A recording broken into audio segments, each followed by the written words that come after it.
Murder చేస్తాను. నాకు అర్థం కాలేదు, చెప్తే నేను కూడా నవ్వుతాను కదా.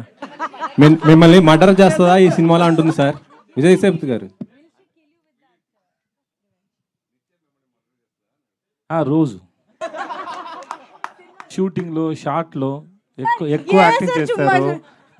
She is a great very good actor. So she create that fear on every actors mind. So she kills everybody. Nice, మంచి ఆన్సర్ దొరికేసింది. విజయ్ గారు ఇక్కడ. సార్ విజయ్ గారు చెప్పండి సార్. యాక్చువల్లీ ఏంటంటే తెలుగు సినిమాలు కానీ తమిళ సినిమా ఏ సినిమా అయినా సరే రిలీజ్ అంటే ఒకేసారి రిలీజ్ అవుతుంటాయి.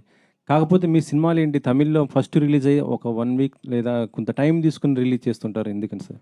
ఈ cinema producer Sathyajyothi T Thyagarajan sir, వాళ్ళ సార్ని అడగండి sir. Sir we are just hero sir. We just go to set and listen to director, whatever he wants we have to work for it and rest everything release and everything. But my producer will decide. It is not in our hand sir. We can't take any call on it. మీ cinema వస్తుందంటే compulsory అది ఏదో ఒక message లేకపోతే మంచి block buster అనే talk అయితే ఉంటుంది కంపల్సరీ. మహారాజా లాస్ట్ టైం, ఇప్పుడు ఇది కూడా హిట్ అయింది. మేము తమిళ్తో పాటు ఇది కూడా ఎక్స్పెక్ట్ చేసాం ఒకేసారి రిలీజ్ అని, కాకపోతే టైం తీసుకున్నాం సార్, అందుకని. Thank you sir. Sir next అంటే ఇప్పుడు మీరు లాస్ట్ వేట్ నాకు వినిపించలేదు ఎందుకు సార్ ఓకే సార్, పూరి జయగన్న గారితో చేయబోతున్నారు కదా సార్, అది అంటే మెగాస్టార్ చిరంజీవి గారితో చేస్తున్న జానీ సినిమా కాన్సెప్ట్ అని అంటున్నారు. ఆటో జానీ అదేనా లేకపోతే ఇంకా స్టోరీ నేను ఎప్పుడు సార్ ఎలా సార్ చెప్పవచ్చు? ఈ wait and see sir. But movies coming out really well sir.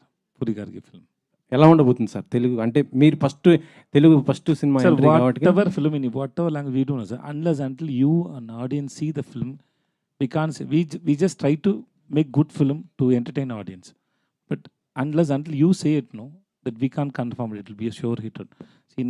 In Talavan the Sar madam also we showed to so many people and everybody liked it, but still we didn't get the confidence. We hope it will be a hit, but once the audience saw the film, then we got the confidence. Same way, any film, we work to give a hit, that's all. Okay, నిత్య గారు మీరు అన్ని సినిమాలు చేస్తున్నారు, తెలుగులో మాత్రం అంటే మంచి కథలు రావట్లేదు అంటున్నారు. యాక్చువల్లీ అంటే మీకు తెలుగు కథలు నచ్చకపోవడానికి కారణం ఏంటి మేడం? అసలుకి అలాంటి కథలు ఇంతవరకు మీకు నచ్చే కథలు ఇంతవరకు